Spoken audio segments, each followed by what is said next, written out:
something that doesn't serve you, to allow what really does to increase. You and I can do nothing about what was behind us, but we can with what lay ahead. But only when we stop the lying.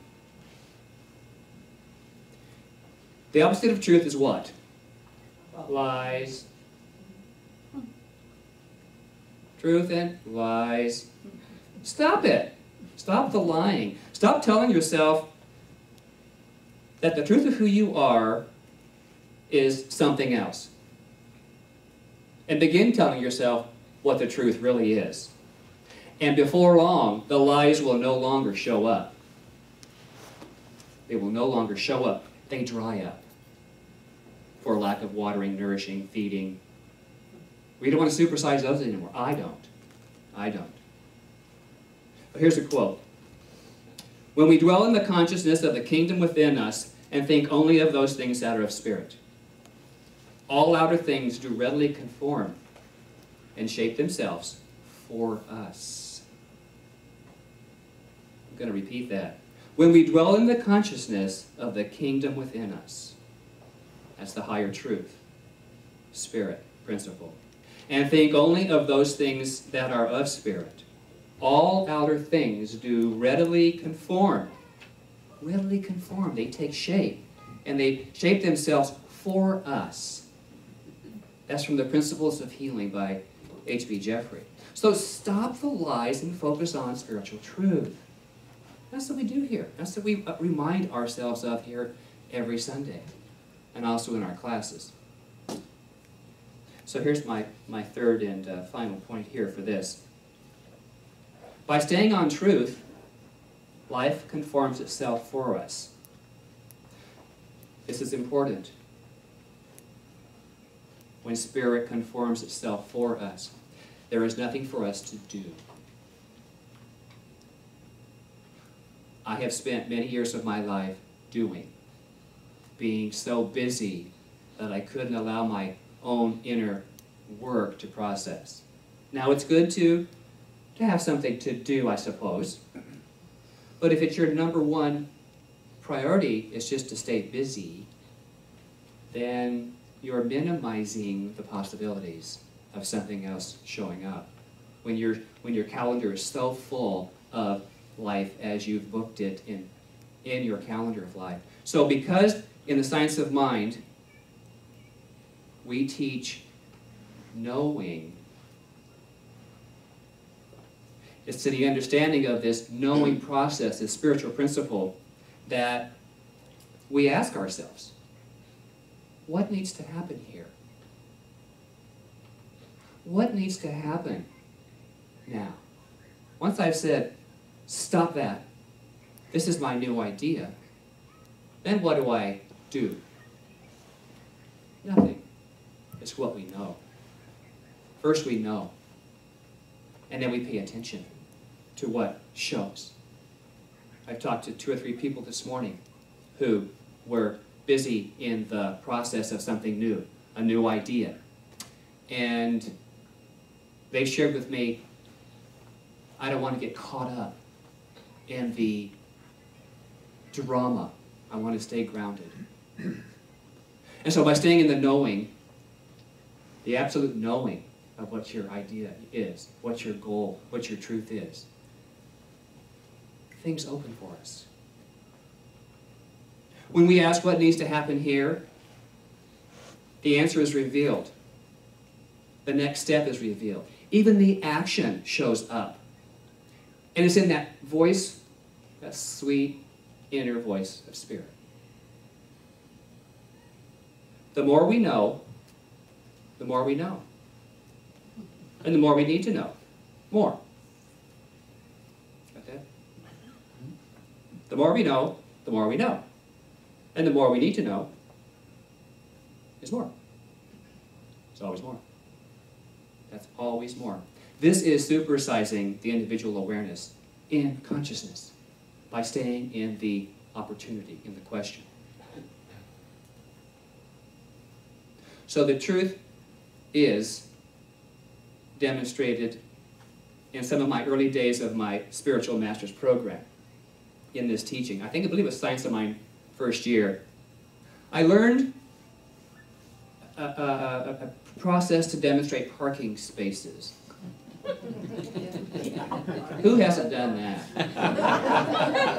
I guess we've all done that, haven't we? All right. Well, I told myself a lie when I first started doing that, because I thought it was like, I want to go to this place, so I'm going to park right here. Well, maybe it's parking 3 blocks away. The perfect parking place, the perfect anything, if we are in the knowing, reveals itself to us. Once we've predetermined, it's not the perfect parking place. Because what I found is that, oh, I got mad, then I just went home. It doesn't work. This stuff doesn't work. And my teacher, Dr. Carolyn, said, yes, it does. Yes, it does. So the supersizing of my awareness came when my teacher told me to drive and to sense the perfect place. And so I did that. I still went home. Third time, I said, okay, this is it. So I parked, and as soon as I fed the meter and stood up to go to, here was the person I hadn't seen in many months. I met 4 or 5 people, and I had the best experience. I had the best experience. That was the perfect parking place. Now, I still got to the store I needed to go to, but the journey was sweeter. The journey was sweeter.